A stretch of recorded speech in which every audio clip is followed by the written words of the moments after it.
Primeiro livro de Samuel, capítulos de número 16, versículos de número 1, diz assim: Então disse o Senhor a Samuel: Até quando terás dó de Saul, havendo eu rejeitado, para que não reine sobre Israel? Enche um chifre de azeite e vem. Enviar-te-ei a Jessé o belemita, porque dentre os seus filhos me tenho provido de um rei. Porém disse Samuel: Como irei eu? Pois ouvindo Saul me matará. Então disse o Senhor: Toma uma bezerra das vacas em tuas mãos e dize: Vim para sacrificar ao Senhor, e convidará a Jessé ao sacrifício, e eu te farei saber o que hás de fazer, e ungir-me-ás a quem eu te disser.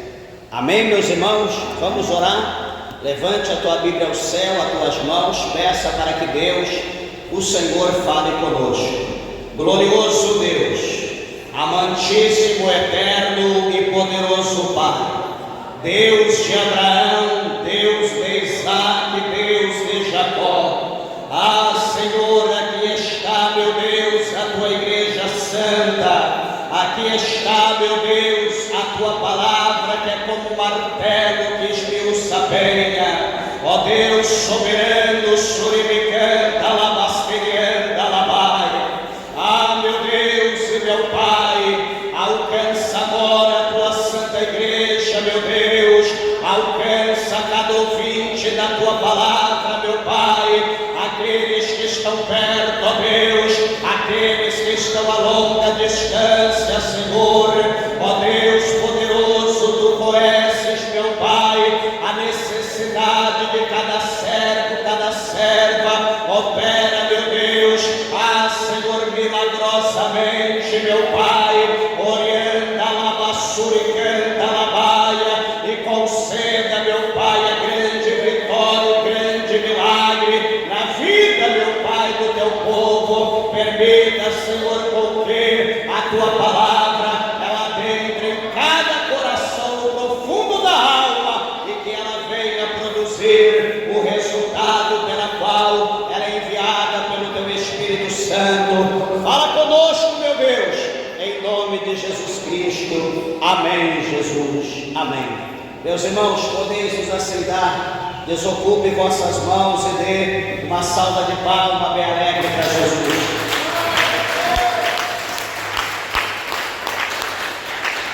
Graças a Deus. Igreja, eu peço por favor toda a atenção, toda a reverência à palavra de Deus. É você, mãe, pai, que está com o teu filho, por favor, mantenha do teu lado, amém? Não deixe ficar andando dentro da igreja, para que não seja o caso de eu ter que parar a pregação para chamar a atenção. Eu sempre gosto de lembrar os irmãos que a gente não tem nada contra a criança, a gente ama. Só que o andar para lá e para cá, todo mundo vai olhar para a beleza da criança e eu vou ficar aqui pregando para a parede. E parede não se converte, quem converte é as pessoas. Então meu intuito é que todos prestem atenção na palavra, para que o Espírito de Deus possa trabalhar pelo poder da palavra e assim executar a vontade de Deus, que é a salvação, que é a cura, o milagre, a libertação, enfim. Amém? Eu peço por favor a tua compreensão e a tua ajuda em nome de Jesus Cristo. Meus irmãos, estamos aqui diante de uma palavra poderosa, como que toda a palavra de Deus é, e esse capítulo 16, aqui ele chama a nossa atenção, quando o Senhor Deus ele vai chamar Samuel, ele vai ordenar a Samuel para uma missão. Samuel ele ia sair do seu lugar, da sua terra, e Samuel teria que ir para outro lugar, ele teria que ir para Belém. E veja que Samuel ele não saía, ele não tinha hábito de sair para um lugar, para outro, ele só saía quando era alguma coisa, alguma missão, alguma coisa de extrema urgência da parte de Deus. Então Samuel ele se deslocava. Pelo contrário, Samuel estava sempre ali no seu trabalho, sempre ali no seu afazer, na presença do Senhor. E veja bem que todos nós temos o conhecimento, mas nós sabemos, né, na verdade, que Samuel, ele foi ali um filho, né, que foi pedido, né, com muita fé, né, com muitas lágrimas a Deus, né, ali a sua mãe Ana, ela chorou muito, né, no capítulo de número 1, ela expressou, né, tudo aquilo que estava no seu coração, ela rasgou o coração e colocou diante de Deus, ali com muitas lágrimas, né, com muita oração diante do Senhor, e até mesmo o voto que ela votou a Deus. Então o Senhor ouviu a oração, recebeu o voto de Ana, e a Bíblia diz que o Senhor então deu um filho, esse filho recebeu o nome de Samuel, né, e esse Samuel então a Bíblia diz que ele foi, depois que foi desmamado, ele foi entregue agora, né, no templo em Siló, ele foi entregue ali no templo, né, era o voto de Ana, né, ela vai pagar o voto dela, que era entregar o filho ali no templo do Senhor, para que ele pudesse viver toda a sua vida ali como nazireu de Deus, alguém que ia viver para servir a Deus, para fazer única e exclusivamente a vontade de Deus. Então quando ela desmama a criança, ela vai lá e entrega para o sumo sacerdote Eli, ele recebe aquela criança como o voto que estava sendo dado, e então Ana, ela vai embora e o filho fica ali, ele vai crescer na casa de Deus, ele vai se tornar jovem, vai se tornar homem, vai casar, vai ter seus filhos, e ali ele vai ser um sacerdote, ali ele vai ser profeta, ali ele vai ser um líder de Israel. Mas interessante meus irmãos, que a palavra do Senhor vai mostrar para nós, que de jovem já, né, a Bíblia não mostra mais ou menos a idade, mas Samuel era jovem, e a palavra do Senhor mostra que Deus então se manifesta ali numa determinada madrugada, numa determinada noite, e o Senhor então chama por Samuel, né? A Bíblia diz que o Senhor fala: Samuel, Samuel, e Samuel ele se desperta, ele ouve aquela voz de Deus, e quando ele ouve, então ele vai lá, entra lá na câmara de Eli, do sacerdote Eli, ele entra lá e diz: pois não, meu senhor, fala, estou aqui. O sacerdote ele olha para ele e diz: eu não te chamei, volta lá, vai dormir. Samuel então volta para sua câmara, volta para o seu quarto, e ele está deitado procurando dormir. Daqui a pouco alguém chama-o de novo pelo nome: Samuel, Samuel. E Samuel ouve aquela voz, ele levanta, volta de novo, vai até o sacerdote e diz: pois não, estou aqui, o que o senhor precisa? Não estou te chamando, volta para a tua cama, deita lá, vai dormir. Ele volta de novo e dorme, e pela terceira vez aquela voz o chama e diz: Samuel, Samuel.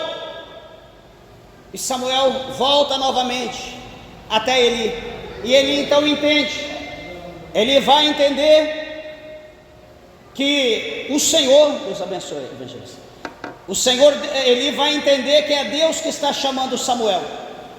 E a Bíblia vai mostrar que o sacerdote diz: olha, se você ouvir a voz de novo, fale assim, olha, fale, Senhor, diga que o teu servo ouve.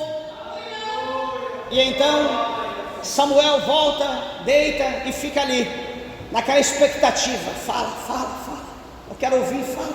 Tipo ali, né? Aquela vontade de ouvir. Então ele está sabendo que é Deus, não era ele. E daqui a pouco novamente a voz diz: Samuel, Samuel. Ele diz: fala, Senhor, que o teu servo ouve.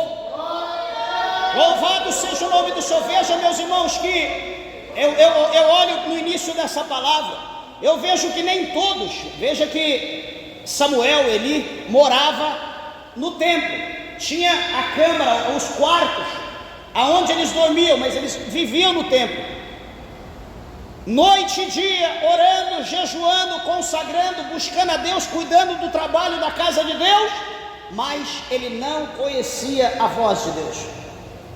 Quantos de nós que Deus talvez nos chamando, já tem nos chamado, quantos de nós que talvez ouvimos a voz de Deus, deve ser algum espírito, deve ser alguém que morreu, deve ser o vizinho, talvez eu estou ouvindo vozes. Meus irmãos, por que nós não começamos a orar e pedir a Deus: Senhor, torne o meu ouvido aguçado, Senhor, tira tudo aquilo que está no meu ouvido que impeça de eu ouvir a tua voz, de eu conhecer os teus projetos, os teus propósitos para a minha vida. Senhor, eu quero ouvir a tua voz, fala comigo, me ensina a ouvir a voz do Senhor. Samuel, ele precisou aprender, ele precisou ali ser chamado a atenção, ele precisou receber as coordenadas para que ele pudesse ouvir a voz de Deus e então se dispor para que Deus pudesse falar com ele. E veja que quando o Senhor vai falar com Samuel, então Samuel vai ouvir a voz de Deus, todo o projeto de Deus, e o Senhor vai falar para ele: Samuel, eu estou a fazer algo em Israel, no meio desse povo, que aqueles que ouvirem, os seus ouvidos vão tinir. Talvez aqui alguém nunca sentiu o seu ouvido tinir, aquele zunido, aquele barulho muito forte, que dá a impressão que você vai ficar surdo. Isso ele está dizendo quando alguém ouvir, ou no tempo certo, ouvisse aquilo que o Senhor fez em Israel, o ouvido das pessoas vão tinir. E veja que o Senhor Deus vai dar sentença. Ele fala: olha, eu vou dar sentença dentro da casa de Israel, na casa do sacerdote Eli. Eu vou punir Ofni e Finéias, que são os sacerdotes filhos de Eli, por causa do pecado, por causa de tudo quanto eles fizeram dentro da minha casa, tudo aquilo que eles fizeram contra a minha vontade. Então, amados e queridos irmãos, observa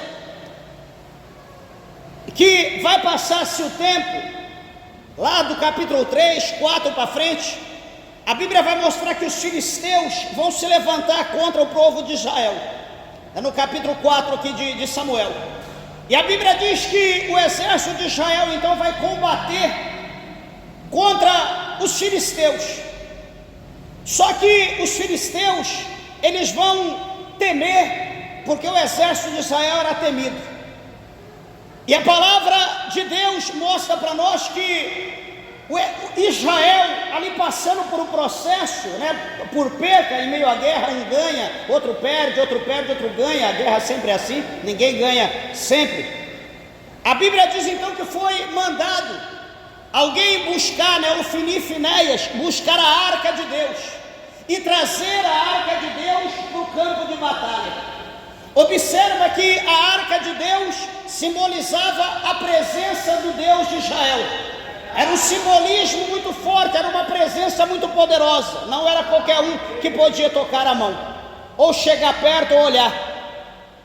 Eles levaram a arca. A Bíblia diz que quando a arca chegou, a palavra do Senhor mostra que o povo gritou com tão grande grita, que dava a impressão que foi um terremoto. Mas o que vai acontecer? Que os filisteus, o líder dos filisteus, disseram para eles: o Deus de Israel veio pelejar por eles. Mas o líder diz: olha, filisteus, sejam vós homens, sejam homens fortes, e peleje, guerreie, porque a vitória vai ser nossa. E aqueles filisteus, meus irmãos, mesmo que a arca estava ali, mesmo que a presença de Deus estava ali, os filisteus partiram para cima. E a Bíblia diz que mais de 30 mil homens do exército de Israel foram exterminados. A arca do Senhor foi tomada, foi levada cativa para os filisteus. E ainda Ofni e Finéias, que eram os sacerdotes filhos de Eli, também foram exterminados. A palavra de Deus vai mostrar que quando o informante vai até a casa de Eli, ele estava sentado naquela cadeira de balanço, estava lá tranquilo. A Bíblia diz que ele já estava cego, ele já não enxergava mais, mas estava ali com o ouvido atento. E quando veio a notícia dizendo que 30 mil foram mortos, dizendo que Ofni e Finéias havia sido morto, dizendo que a arca, a presença de Deus foi tomada, foi levada para os filisteus, a Bíblia diz que naquela hora o sacerdote ele caiu da cadeira, ele levou um choque. Lembra que Deus falou para Samuel: quem ouvir vai tinir os ouvidos. Ele levou um choque tão grande que ele caiu da cadeira e ele quebrou o pescoço e morreu. A mulher de um deles, dos filhos, estava para dar à luz. Naquele momento, quando ela ouviu falar que a arca foi tomada, que o marido foi morto, que 30 mil foram mortos, na hora ela teve um filho, na hora ela conseguiu dar luz ao filho. Então, meus irmãos, foi algo terrível que aconteceu em Israel. Alguém pode dizer, pastor, mas a arca não simboliza a presença de Deus? E a Bíblia não mostra, não está escrito na Bíblia que Deus nunca perdeu uma peleja, uma batalha. Isso é fato, Deus nunca perdeu.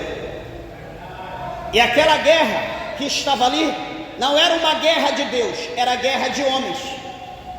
E detalhe, Deus, o Senhor, ele já havia predito, ele já havia falado antes, que Deus, ele ia fazer justiça, e que Deus, ele ia punir Ofni e Finéias. É como está lá no capítulo 2, no verso 25 de 1 Samuel. 2 Samuel, capítulo 2, verso 25. A Bíblia diz assim que se o homem, ele pecar contra Deus, aliás, se o homem pecar contra outro homem, os juízes da terra o justificará. Mas e o homem pecando contra Deus, quem o justificará? O pecado de Ofni e Finéias foi contra Deus, não foi contra o homem. O Senhor Deus ia vingar, o Senhor Deus já havia, diz a Bíblia, que o Senhor já havia predestinado matar Ofni e Finéias. Por causa do quê? Por causa dos seus pecados. Meus irmãos, entenda uma coisa, que quando nós, o exército de Deus, quando nós, os soldados de Deus, quando nós, a igreja de Deus, quando nós estamos, meus irmãos, contra a vontade de Deus, quando as nossas obras, quando os nossos feitos não estão de acordo com a vontade do Senhor, nós podemos, meus irmãos, orar, nós podemos, meus irmãos, consagrar, nós podemos, meus irmãos, jejuar, nós podemos, meus irmãos, fazer o que nós queremos fazer, mas se nós não nos converter, se nós não nos arrepender, todas as nossas obras, todos os nossos feitos será como trapo de imundície, porque isso não vai chamar a atenção de Deus. É aquilo que o Senhor, ele fala no livro de Malaquias, no capítulo de número 1, que se nós levarmos um animal cego, um animal coxo, um animal enfermo, apresentar para o Senhor, será que o Senhor vai aceitar? Não vai. Por quê? Porque aquilo não tem valor para nós. Nós estamos em pecado, nós estamos em falha com Deus. O Senhor diz, ofereça para vocês, ofereça para o líder de vocês, ofereça para o governador, ofereça para o vosso rei, para ver se ele vai aceitar a presença de vocês. Então, meus irmãos, quando nós estamos em falha, quando nós estamos em desobediência contra Deus, o Senhor Deus, ele não aceita o nosso sacrifício. O povo estava sendo derrotado, só que eles queriam contornar aquilo com a presença de Deus. Eles disseram, vamos levar a arca, vamos receber a vitória agora, eu quero ver se Deus não vai dar vitória para nós, a presença de Deus vai estar com nós. Meus irmãos, só que nós vemos pela palavra de Deus, que o Senhor, ele é poderoso. Nós vemos que Deus, ele não tem o culpado por inocente, e a Bíblia diz que a alma que pecar, essa vai morrer, essa alma vai morrer. Então veja que Samuel, ele presencia, ele observa, ele vê toda essa situação, ele observa tudo isso, ele vê a justiça de Deus, ele vê que Deus, ele não tem o culpado por inocente, e aquele que pecou vai morrer, Deus vai cobrar. Então Deus cobrou, Deus permitiu que a arca fosse para os filisteus, e agora vai começar uma nova fase, vai começar um novo tempo. A palavra do Senhor vai mostrar que o Senhor Deus, ele escolhe Saul, ele escolhe Saul para ser ali o rei, para ser o monarca de Israel. E Saul então ele toma ali o reino, ele agora é o novo líder, ele agora vai liderar o povo de Israel. Só que a Bíblia vai mostrar para nós, adiantando aqui, que o Senhor vai dar uma missão específica para Saul. O Senhor Deus vai usar Samuel, e Samuel vai falar, por ordem de Deus, a Saul, dizendo: olha, Saul, prepara o teu exército, prepara os teus homens, porque agora você terá que fazer uma vingança para Deus. Você terá que acabar com um povo chamado Amalequitas, um povo que se levantou lá atrás, quando o povo de Deus saiu do Egito. Os Amalequitas se levantaram, se opuseram, e Deus diz que um dia ele ia apagar a memória de Amaleque da terra, a sua descendência. E agora Deus te levantou, e agora Deus ordena que tu vá lá, acaba, destrua o rei, destrua todas as pessoas, homens, mulheres, idosos, crianças, os de peito, extermina tudo, animais, não deixe nada com vida. Essa é a ordem de Deus para Saul. Saul se prepara para essa missão específica. Ele prepara todo o exército, prepara a quantidade grande de homens, e então ele sai para a batalha. E o Senhor está com ele, ele sai e vai para a guerra. Chega lá, ele começa a guerrear, o povo começa a guerrear e vai destruindo, vai matando, vai daqui, vai dali. Só que daqui a pouco ele encontra o rei chamado Agag, que era o rei dos Amalequitas, e o rei provavelmente ofereceu para ele uma quantidade grande de ouro, de riqueza, de coisas preciosas. E o rei talvez o subornou e disse: olha, receba isso aqui, me leva contigo cativo, não me mata, me dá mais uma chance, faça o que você quiser e me leva contigo, porque pode pôr fogo na cidade e me leva embora. Saul deixa o rei com vida, os seus soldados, os maiorais de patentes, aquilo que eles achavam conveniente: aquela vaca ali está bonita, está gorda, vou levar aquela vaca. Aquela cabra ali está bonita, vou levar aquela cabra. Aquela bezerra está assim, eu vou levar. Aquele porco não sei o que, eu vou levar. E assim, cada um foi escolhendo o que queria, foi escolhendo, separando, e juntou aquela fazenda de coisas malditas, porque era tudo malditas, era para ser destruído, não era para ser levado. Deus não pediu nenhum animal, Deus não pediu nenhum dinheiro, Deus não pediu ouro, Deus não pediu rei, Deus disse para exterminar. Essa é a ordem de Deus. O que vai acontecer? A Bíblia vai mostrar que Samuel, ele está orando na madrugada, Deus se manifesta e diz: Samuel, Saul, ele não me obedeceu, eu já rasguei o trono dele, eu vou dar para outro melhor do que ele, porque ele não cumpriu o que eu mandei ele fazer, ele não fez. Meus irmãos, deixa eu dizer uma coisa para a igreja, talvez você não saiba. Sabe qual é o nosso problema? O nosso problema é que nós queremos ajudar Deus, nós queremos ajudar, e quando eu digo ajudar, lembra lá atrás, um pouquinho mais atrás, quando o Senhor ele falou para Abrão, ele disse para Abrão que ele iria dar a Abrão uma posteridade, Deus ia dar a Abrão filhos. E Abrão, ele ouviu a voz de Deus, só que estava demorando muito. O Senhor fez a promessa com 75, ele estava quase com 100. A sua esposa estava quase com 90. Ele já estava muito idoso, ele precisava dar um jeito, ele precisava ajudar Deus. Ele precisava dar uma mãozinha para Deus. E qual foi essa mãozinha? Ele acordou com a sua esposa: ó, nós precisamos dar um jeito, porque estamos velhos, daqui a pouco a gente bate a famosa e velha bota, e como que vai ficar a promessa de Deus? Então, meu velho, pega aí a minha criada aí, pega a Agar, né, egípcia, deita com ela então, e vamos ter um filho, né, aí graças a Deus vai cumprir a promessa de Deus. Abraão foi lá e resolveu o problema, daqui a pouco nasce a criança,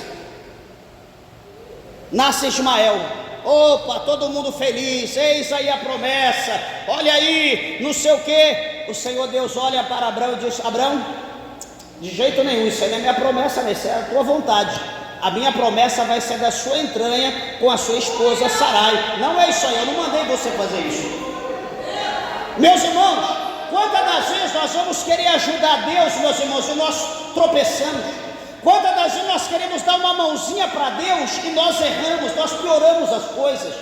Olha, meus irmãos, por essa mãozinha que Abraão foi dar para Deus, olha a guerra que está lá em Israel, olha a guerra que está lá, os árabes e os judeus, olha lá, está lá, é a descendência de Ismael, é a descendência de Isaac, está lá a guerra, por causa da ajudinha que foi dada lá atrás, foi dar a mãozinha, deixa eu ajudar Deus. Sabe como que nós ajudamos a Deus, igreja? Você quer ajudar a Deus? Quer? Deixa eu te dizer como que nós ajudamos. Nós ajudamos a Deus obedecendo a sua palavra. É dessa maneira que nós ajudamos a Deus. O Senhor fala é a direita, então é direita. Ah, Senhor, mas e se eu ir para a esquerda, pegar um atalho, sair pela tangente? O Senhor disse direita, não procure outro caminho. O Senhor diz, é assim. Ah, Senhor, mas se eu fizer dessa maneira vai ser melhor para mim. Meus irmãos, quem é o Senhor é Deus, nós somos servos, nós não temos vontade. Será que você lembra disso, que você não tem vontade, você é servo? O servo não tem opção, o servo não tem escolha. Nós não oramos todo dia o Pai Nosso dizendo, olha, seja feita a minha vontade, assim na terra como no céu. Nós oramos dizendo, seja feita a tua vontade, assim na terra como no céu. É a vontade dele, ele é soberano, é a vontade dele que prevalece, não é a minha, não é a tua. Será que você está entendendo? Será que você pode adorar a Deus nessa noite? Laba soube a candarábia, surimicanda, labasquerianda, labracheia. O nosso problema está em nós querer fazer as coisas para Deus, procurando meios para melhorar para nós. Não, porque eu preciso fazer assim é melhor para mim. Assim eu vou cansar menos, assim vai ser mais perto, assim eu vou evitar tal coisa. Olha o exemplo do nosso mestre. Olha o que Jesus fez. Jesus estava no barco com os discípulos, seguindo a sua trajetória. Do nada, Jesus vem com o barco para a margem, para o barco e diz, espera aí que eu vou aqui, eu já volto. Mestre, mas quer que nós vamos contigo? Aguarda aí. Todo mundo ficou no barco. Jesus sobe uma terra chamada Genezaré ou Gadara, e Jesus sobe e daqui a pouco vem um ser correndo ao encontro de Jesus, correndo e se prostra aos pés de Jesus e o adora. Mas quem que é esse? A Bíblia diz que era o endemoniado gadareno. Era um endemoniado, era um homem que tinha ali uma legião de demônios. Era um homem que não era social, era um homem que não vivia em comunidade, era um homem que não tinha contato com família, não tinha contato com a civilização, era um homem que vivia no sepulcro, nas covas, era um homem que estava cheio de demônios. Por mais que os homens tentavam prendê-lo, ele rebentava as correntes, as cordas. Era um homem que não tinha como se associar, comunicar com ele. Mas quando ele viu Jesus desceu, se prostrou diante dele e eles disseram, o que eu tenho contigo, Jesus, Filho de Deus? Porque tu viestes nos atormentar fora de tempo. Ah, meus irmãos, o que eu quero dizer para vocês uma coisa, olha o que eu quero dizer, que Jesus, o nosso mestre, Jesus poderia pegar um caminho diferente, ele poderia estar vindo no barco e dizer, olha, passe um pouco por lá, por que não? Vamos passar por lá. Mas Jesus, ele veio, ele passou por aqui, Jesus desceu e Jesus não fugiu do problema. Jesus não fugiu. Tem crente fugindo de problema, tem crente fugindo de responsabilidade, tem crente abrindo mão daquilo que Deus colocou na mão dele e na mão dela para fazer. Ah, porque eu não tenho capacidade, ah, porque eu não sei, porque eu não consigo. Espera um pouquinho, deixa eu dizer uma coisa para você. Os céus não conta com a nossa sabedoria, os céus não conta com a nossa capacitação, os céus não conta com o nosso estudo, com o nosso poder. Os céus, ele conta com a nossa disposição, porque quem vai fazer a obra é o Espírito de Deus que é colocado, que nos é dado pelo nosso mestre chamado Jesus Cristo de Nazaré. Nós temos que só nos dispor e fazer como esse homem que fez. Fala, Senhor, o teu servo ouve. Fala, Senhor, passa as coordenadas que eu vou fazer como o Senhor mandou, ou um pouquinho mais além, como Isaías, lá no capítulo 6. A desculpa de Isaías primeiro era, Eu sou um homem pecador, eu sou um homem de lábios impuros, eu habito no meio de um povo de impuro lábio, e agora eu vou morrer porque os meus olhos viram o Rei, viram o Senhor dos Exércitos. Peraí, você vai morrer por causa disso? Bom, mas não vai não, eu tenho uma obra na tua vida. Peraí, o que o Senhor vai fazer, Senhor? O serafim foi lá com uma tenaz, pegou uma brasa viva, desceu com aquela tenaz, encostou a brasa viva nos lábios, na boca de Isaías. E o Senhor disse: Isaías, os teus pecados foram limpos, você foi purificado dos teus pecados. Isaías talvez sente ali como um bebê, como uma criança, não sei o que ele passa a sentir, só que daqui a pouco ele vai ouvir uma voz lá dos céus. Os céus vai dizer bem assim: quem enviarei? E quem há de ir por nós? E aquele silêncio. Isaías olha para um lado, para o outro, não tem ninguém, olha para trás, ninguém, olha para o céu e diz: Senhor, eis-me aqui, envia-me a mim, Senhor, eu estou pronto, eu estou preparado. Meus irmãos, o crente, ele não foge de problema. O crente que foge de problema, ele é covarde. O crente que foge de problema, ele não tem o Espírito Santo de Deus. O crente que foge de problema, ele não confia em Deus. Ele está confiando na força dele, ele está confiando no poder dele, ele está confiando na sabedoria dele, ele está rejeitando a presença de Deus, e nós não podemos rejeitar a presença de Deus. Eu olho para essa palavra aqui de Samuel, eu observo, eu vejo que chama a minha atenção, suponho que chame a tua, porque o Senhor disse: olha, eu estou tirando o trono de Saul e vou dar para outro melhor do que ele. Senhor, mas não, eu mandei ele destruir tudo. Ele está trazendo Amaleque, ele está trazendo vaca, ele está trazendo ovelha, ele está trazendo. Peraí, ele está pensando que eu sou o quê? Eu não mandei ele trazer nada para sacrifício, eu não mandei ele trazer nada de oferta, eu mandei ele destruir, não mandei ele trazer. A palavra de Deus vai mostrar para nós que o Senhor vai dizer para Samuel que a rebelião, isso foi uma rebelião, ele se rebelou contra Deus, ele deixou de fazer a vontade de Deus para fazer a vontade dele. O Senhor fala que a rebelião, ela é pior do que o pecado de feitiçaria. É pior do que o pecado de feitiçaria, você rebelar contra Deus. Deus te dá uma ordem e você diz: Senhor, o Senhor falou assim, mas eu vou fazer assim porque assim é melhor para mim. Se você estiver agindo assim, você está correndo um grande risco de ser reprovado, ou se já não está reprovado. Pastor, o que eu tenho que fazer? Se humilha, entra na humilhação para que Deus tenha misericórdia de ti. Deus é imutável, não pensa que Deus, hoje ele está assim, amanhã ele está assado, amanhã ele está cozido, depois ele está frito. Deus é o mesmo, ele é o único hoje, ontem, hoje e eternamente, diz Hebreus 13:8, Deus não muda, ele é o mesmo. E aqui, veja bem então o que vai acontecer, que o Senhor, ele vai então cancelar Saul. Deus vai preparar agora um novo rei. E nesse capítulo 16 aqui que nós acabamos de ler, a palavra do Senhor mostra para nós que o Senhor chama Samuel e vai dizer assim: Samuel, até quando você vai ter dó de Saul?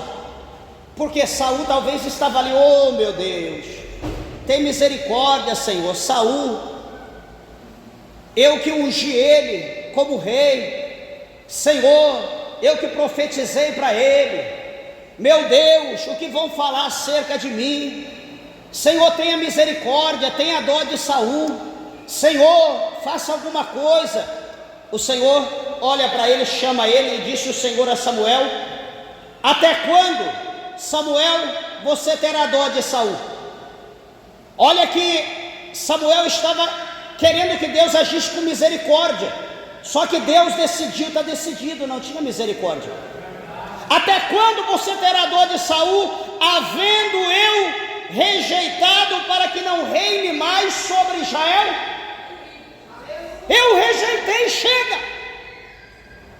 Meus irmãos, deixa eu te dizer uma coisa, presta atenção, você que tem rejeitado a Deus. O Senhor pode ter usado vários vasos, profetas, profetisa, profetada. Deus pode ter falado contigo de várias formas. Eis que eu tenho uma obra, eis que eu tenho um projeto, eis que eu tenho um chamado, eis que eu vou exaltar, eis que eu vou pôr uma obra, eis que eu vou fazer uma obra na missão, eis que grande é a responsabilidade. E você está ali do tamanho dessa igreja. Deus tem obra na minha vida, Deus vai fazer grandes coisas por mim. E aí a pergunta vai: você quer aceitar Jesus? Não, ainda não estou pronto, mas Deus fez um chamado, Deus me escolheu. E você está aí todo inchado, se gabando, confiando na promessa. Passa um culto, passa o segundo, passa o terceiro, passa um mês, passa 2, passa um ano, e todo culto você está ouvindo: alguém quer aceitar Jesus hoje? Alguém quer reconciliar? Você quer aceitar Jesus por seu nome ser escrito no céu, no livro da vida, para quando você passar dessa vida você ir para o céu? Não, ainda não, mas eu tenho promessa. Deus tem algo para fazer na minha vida, e tem um louvor que diz aí que quem tem promessa de Deus não morre. Eu sou imortal, porque Deus tem promessa na minha vida. Deus vai fazer uma grande obra, e o chamado está aí. Todo dia ele está ouvindo: quer aceitar Jesus? Quer aceitar Jesus hoje? Não, deixa para amanhã. Meus irmãos, preste atenção no que eu vou dizer. Você pode rejeitar a Deus hoje, você rejeitou ontem, você rejeitou hoje, e provavelmente amanhã tu pode rejeitar o Senhor. Só que eu quero te dizer uma coisa: enquanto tiver vida, a promessa vai estar sobre a tua vida. Só que detalhe, imortal só teve um, chamado Jesus Cristo de Nazaré, o Filho de Deus. Todos nós somos mortais, e nós não somos nada, somos como pó miúdo da balança. Eu quero dizer para você: não rejeite o chamado de Deus. Deus te fez a promessa, aceite de braços abertos o chamado de Deus, aceite a responsabilidade do Senhor, por mais dura, por mais pesada, por mais árdua que seja. Abra o braço e diz: Senhor, eis-me aqui, envie-me a mim. O Senhor conhece a minha capacidade, o Senhor sabe que eu não sou nada, o Senhor sabe que eu não sei ler, eu não sei escrever, eu não sei falar como Moisés, eu sou pesado de boca. Mas são as pessoas mais humildes, são as pessoas mais simples que Deus quer exaltar.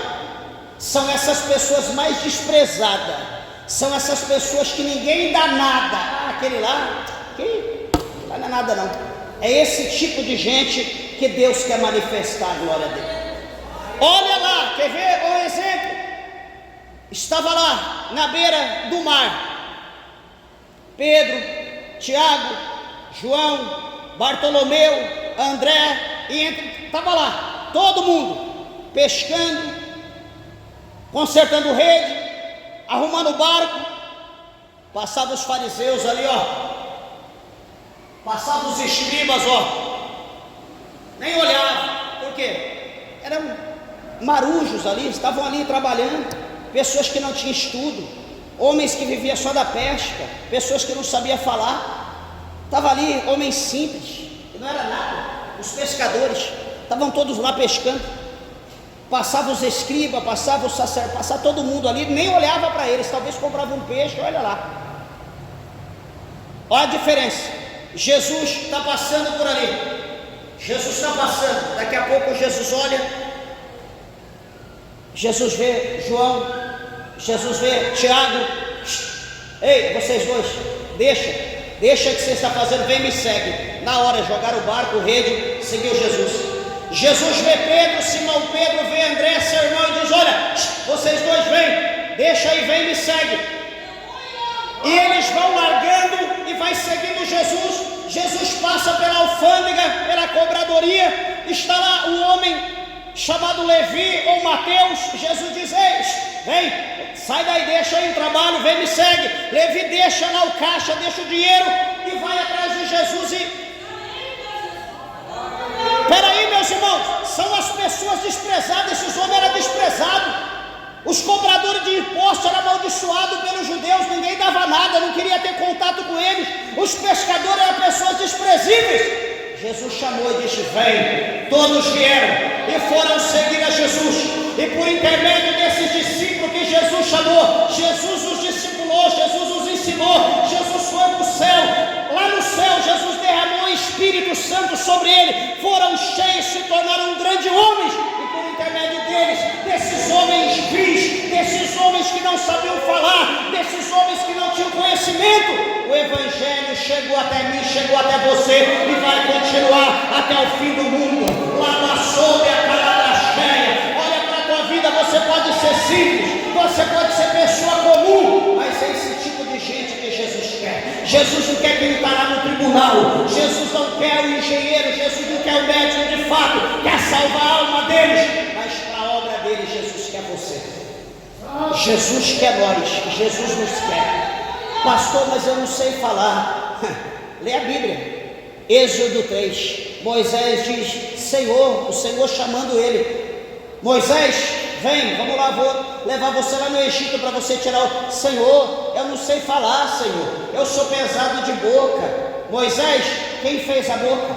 Quem fez o mudo, o gado, o coxo, o aleijado, o manco? O Senhor chama Jeremias: vem, vou te mandar, eu tenho separado aí as nações da terra, tenho te dado para o profeta. Ah, Senhor, eu ainda não sei falar porque eu sou uma criança. Não é assim que a gente fala: eu sou tão novo na fé, eu sou uma criança, estou começando agora. Não digas que tu é uma criança. Não diga, porque quando você estava ainda informe no ventre da tua mãe, eu já havia te escolhido.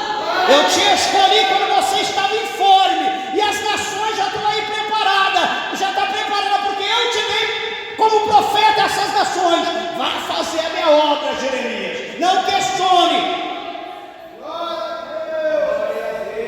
Esse é o mistério, não questionar Deus, é dizer: Senhor, estou aqui, faça a minha vontade. Olha aqui, olha o rolo como que é aqui. Samuel, vá lá. Eu quero que você vá lá na casa de Jessé o belemita, porque eu já preparei, o novo rei está lá, e você vai lá ungir. Vai lá, olha que interessante, olha que o Senhor diz: porque dentre os seus filhos me tenho provido de um rei. Opa, que bênção, Deus então já proveu. O que Samuel tinha aqui? O Senhor mandou ele ir. O Senhor falou: enche a botija de azeite, ou um chifre, sabe aquele chifre igual de vaca? Fura ele, né? Tira toda aquela parte de dentro, fica como um copo. Então os profetas enchiam de azeite e fechavam ali, levava aquele chifre pendurado aqui com azeite para ungir. Então o Senhor fala: enche o teu chifre de azeite e vem. Beleza, ele antes dele ir, olha que Samuel conhecia Deus, tinha experiência demais com Deus. Antes dele ir, como eu, como você, como qualquer um de nós, medrosos, às vezes covarde, ele vai dizer: como irei eu? Ele faz a pergunta para Deus: como irei eu?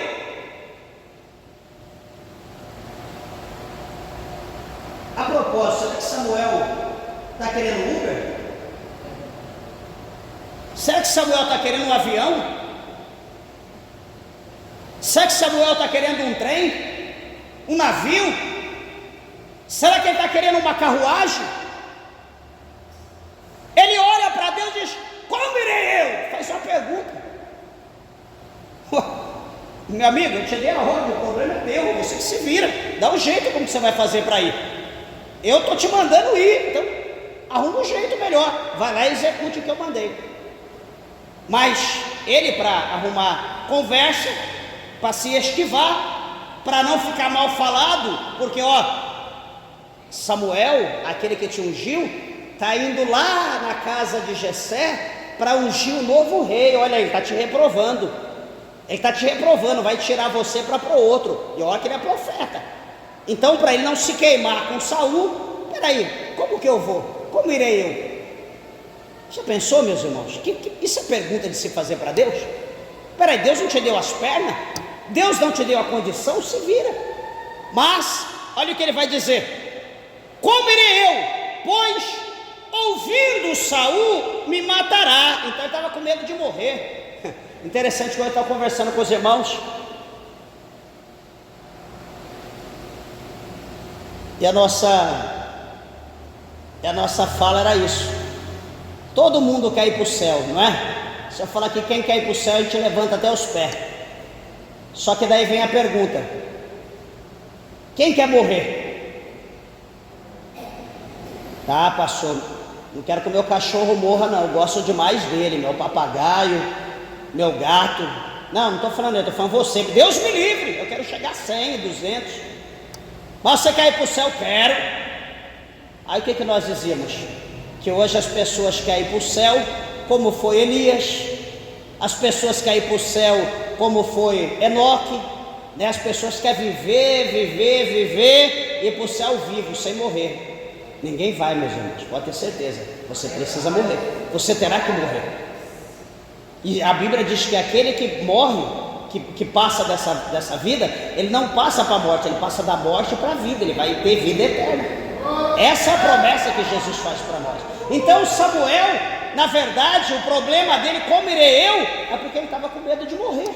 Peraí, se Saul souber que eu estou indo ungir um novo rei na casa de Jessé, ele vai me matar, eu vou morrer.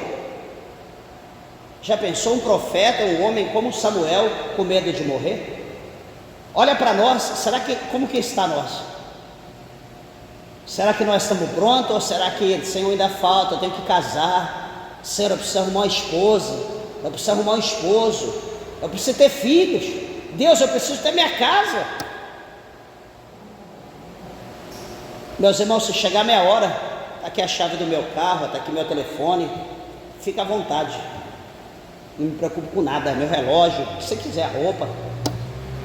Se não tiver um lugar para enterrar, deixa deitado ali mesmo, não me preocupo com isso não. O importante é a minha alma que é importante.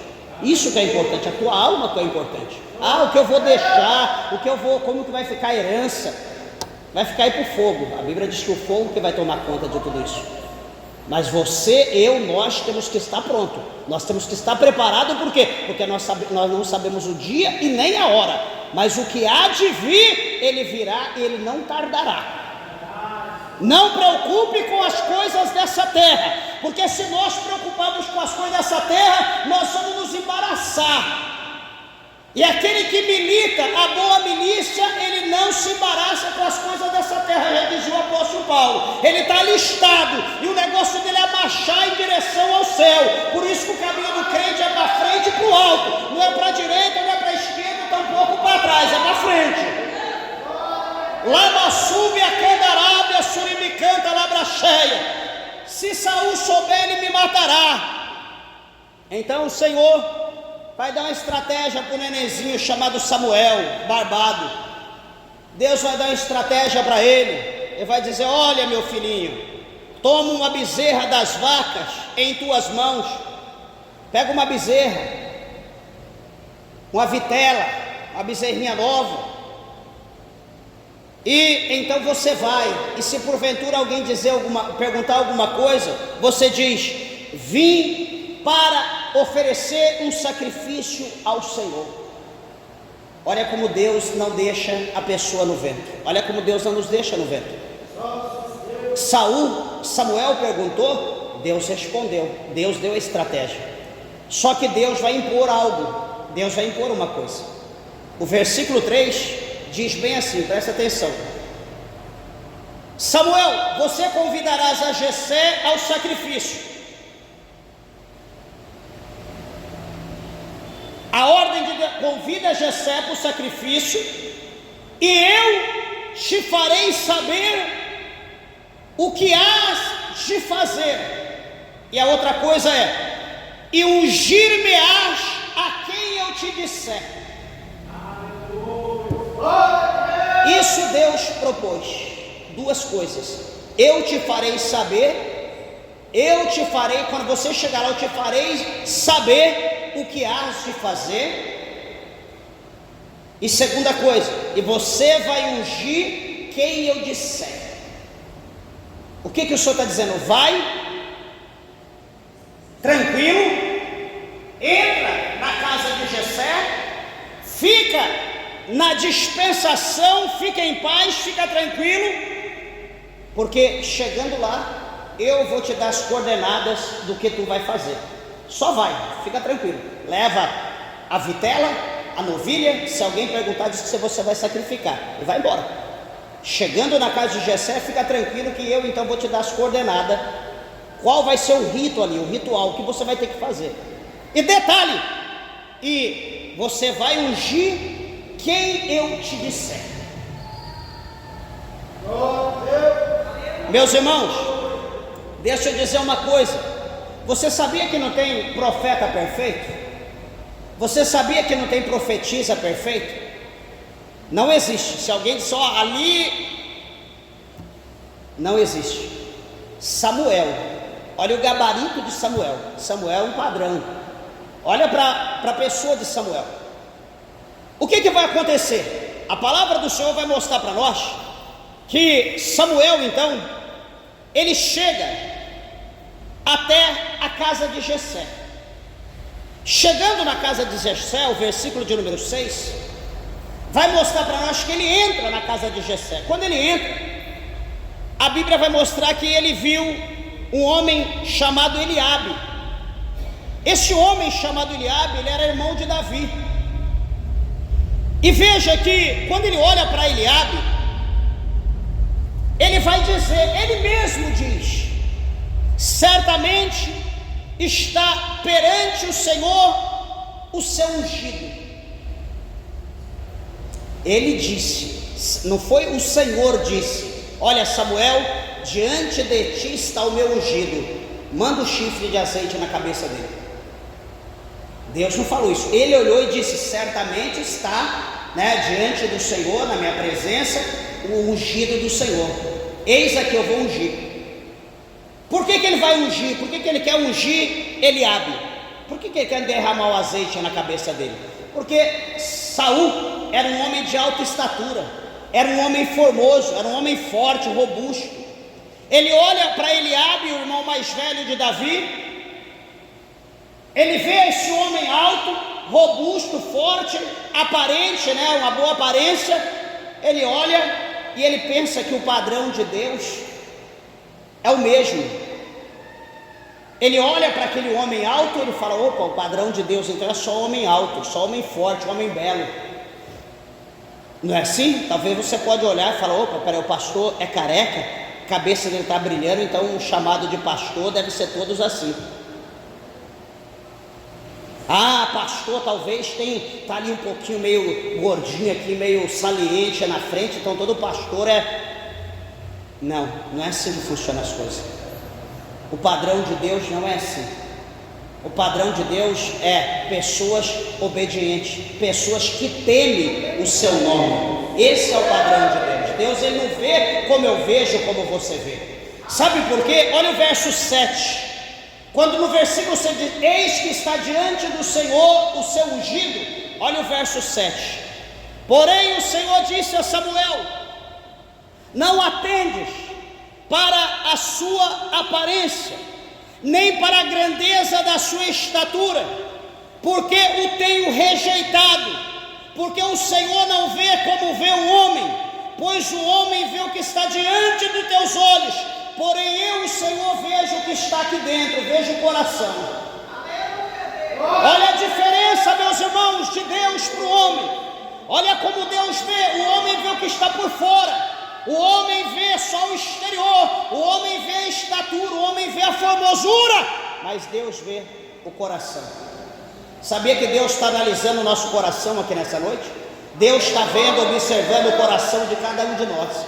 Deus está olhando para o nosso coração, e o coração que Deus vê pureza, o coração que Deus vê que tem amor, o coração que Deus vê que tem gratidão, o coração que Deus vê que é um coração fiel, que não tem medo, que não tem temor das coisas desse mundo, é esse que Deus está escolhendo hoje para uma grande obra. Então o Senhor reprovou Samuel na cara dura. Olha aqui no versículo 3, o Senhor diz: e ungir-me-ás a quem eu te disser. É quem Deus, lembra que eu falei que não tem profeta que seja perfeito? Olha aqui, o Senhor falou: você vai ungir quem eu mandar. Agora ele está diante de Eliabe, ele olha, opa, é esse aqui, certamente está diante de nós o ungido do Senhor, e ele prepara para ungir. O Senhor tem que reprovar, o Senhor tem que puxar a orelha de Samuel. Samuel, peraí, não é assim não, meu filho, calma, vai devagar, tem 8 homens aqui, vamos analisar um por um, fica tranquilo, eu vou dizer, eu que vou dar ordem, eu que vou dizer é esse ou aquele, espera, tenha paciência. Meus irmãos, as coisas de Deus tem que ter paciência. Esse tempo atrás eu fui pregar num lugar, num evento, num congresso, e aí teve um pastor, e esse pastor pediu para mim orar por ele. Eu orando, Deus ali usando a nossa vida para falar com ele. Deus falou no profundo, ele agradecendo a Deus, enfim. E quando acabou de orar, quando eu falei amém, que eu abri o olho, ele já estava pronto, apontando o dedo para mim, falando um monte de coisa. Eu quase caí de costas, eu falei, meu Deus do céu, né? Tipo, não, quando eu orava, Deus mostrava isso, Deus mostrou aquilo, Deus, tipo assim, né? Cadê a paciência, cadê a calma? Fica tranquilo, espera, deixa eu acabar de orar, deixa eu concluir o mistério de Deus, depois a pessoa fala, né? Mas a gente vê que nem todo mundo tem paciência. Samuel não teve paciência, ele já queria ir mandar fogo, mandar azeite. Espera aí, calma, espera, deixa, é Deus que ordena, é Deus que fala, tem paciência. E o que vai acontecer, meus irmãos? A Bíblia vai dizer para nós que vai passar Abinadab, vai passar Samar, vai passar todos os irmãos de Davi, todos vão passar diante dele, de Samuel. E Samuel agora então ele aprendeu, ele foi orelhado ali diante de todo mundo por Deus. Aí ele vai ficar calmo, aí ele vai ficar tranquilo, aí ele vai respirar fundo. Senhor, estou aqui, ó, só aguardando o Senhor, dá ordem. Aí passa 1, passa 2, passa 3, passou os 7 irmãos de Davi, nenhum. O que ele vai dizer? A propósito, acabaram-se os varões? Acabaram-se os mancebos? Jessé disse, não, ainda falta o menor, não é o alto, não é o grandão, não é o forte, falta o menor. Cadê ele? Está lá no campo, está lá apacentando ovelhas.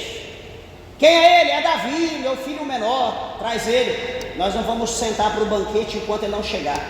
Alguém vai buscar Davi. Davi está lá no pasto, está lá no campo, todo sujo, cheio de carrapicho, de picão. Davi está lá cheio de pelo de ovelha, machucado de lutar com o leão, de lutar com o urso, e vem lá com o cajadinho dele, entra, ruivinho, e vai entrando, novo, 13 anos, 12, 13 anos, 14 máximo, e entra para dentro de casa, vai entrando, Jessé olha, os irmãos olham, todo mundo ali olha, e Samuel está ali na brecha, só aguardando Deus falar. Quando Davi entra, Samuel vai olhando, sabe o que o Senhor Deus fala para Samuel? Samuel, aí ó, eis aí o homem, unge ele, é esse é o meu escolhido. Primeira coisa, Deus, ele não tem compromisso com ninguém ocioso. Os irmãozão tá lá, tudo grandão, tudo forte, bonito, tudo vagabundo, desculpa da expressão, tudo ocioso. Davi, o menor, estava lá, lutando com o leão, lutando com o urso, estava lá cuidando das poucas ovelhas dele, estava lá guardando, com a sua vida, ele estava guardando as ovelhas, e os irmãos estavam ali, tudo vacilando, tudo dormindo, barriga cheia, tudo gordinho, e Davi estava lá, na peleja, no campo. É isso aí, Davi, é isso aí, Samuel, pode ungir, manda azeite na cabeça dele, derrama no meio de todo mundo. E o que acontece, meus irmãos? A Bíblia diz no versículo 13 que depois que ele foi ungido, que ele recebeu a unção de Deus, naquela hora o Espírito de Deus entrou na vida de Davi, e Davi se torna agora uma nova pessoa. Agora começa os passos agora. Ele foi ungido, ele já vai ser rei? Não, ele foi rei com 33 anos, foi ungido com 13, 14, teve um bom tempo, ele recebeu 3 unções para ele ocupar o reino total, para ele ser reino total de Israel. Mas ali começou o trabalhar de Deus. Deus fez uma grande obra na vida dele. Então espero, igreja de Deus, que o chamado que Deus tem na tua vida também é grande, que você continue e permaneça firme com o Senhor, que você não fique ocioso, que você não confie na tua sabedoria, que você não confie na tua força, na tua condição, mas que você confie no céu, confie em Deus, confie no Espírito Santo, confie naquilo que Deus tem para te conceder, porque o Senhor vai honrar a tua vida, vai honrar a tua fé, como honrou aqui a pessoa de Davi. Amém? Fique tranquilo. Pastor, eu tenho que fazer teologia, eu tenho que fazer aquilo. Você tem que obedecer, você tem que orar, se consagrar, jejuar, e o resto, quem vai te dar é os céus, quem vai te dar é Deus. Amém? Pode confiar na palavra de Deus, porque o Senhor é fiel. Se você crer, receba as promessas pela palavra do Senhor e dê uma salva de palmas para Jesus, bem alegre que Ele merece.